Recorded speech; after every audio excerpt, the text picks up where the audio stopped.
The Battle of the Cabs is heating up in St. John's this week with a new player entering the scene. But who's cheaper, faster, or more fun? We took a few rides to find out. First up on our list, Jiffy Cabs.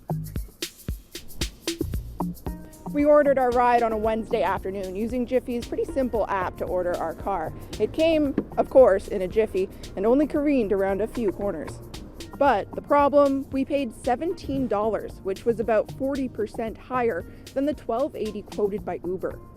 Next up, citywide taxi. Took a little bit longer to get to us, but got us swiftly to our destination, and we paid exactly what the app quoted us, which was $3 more than Uber's price.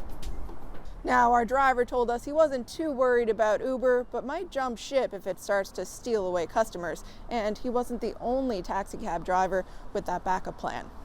We popped by Memorial University to see what Tom Cooper thought of that problem. In a number of ways, this benefits consumers very, very well. It may not benefit the taxi companies, but it depends on how willing they are to strategically collaborate with Uber. I would say that if the local taxi companies continue to provide good service, good price, good technology, all those sort of things, then there can continue to be competitive. Tom's optimistic, but it's also possible that Uber could take over completely by undercutting cab companies and then jacking up the rates. In fact, according to this author, that's been the company's intention all along. So it was a very heavily regulated industry, and Uber would move in and simply say those don't apply to us, and so basically they were hugely disruptive of the existing industry. Eric says Uber doesn't have to pay drivers a minimum wage, and they offer artificially low rates to push out the competition. It's their business model, and it's working.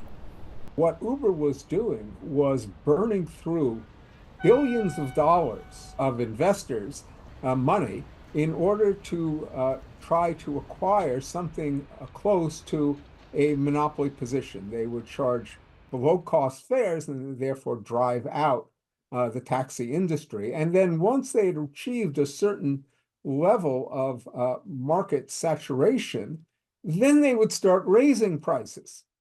It's a terrifying picture that Eric Tucker paints. Luckily, the ride itself wasn't so scary.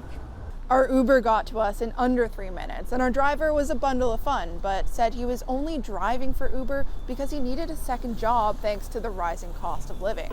And after all said and done, he's probably only making $10 an hour. So was it cheaper? Not really. The Uber app told us the ride would cost $18.28, but it ended up costing us $21, which is exactly what the taxi apps quoted us. So will Uber coexist peacefully with cab companies or become our private transportation overlords? The experts say that as long as the rules of the game remain fair, St. John's can avoid Uber remorse.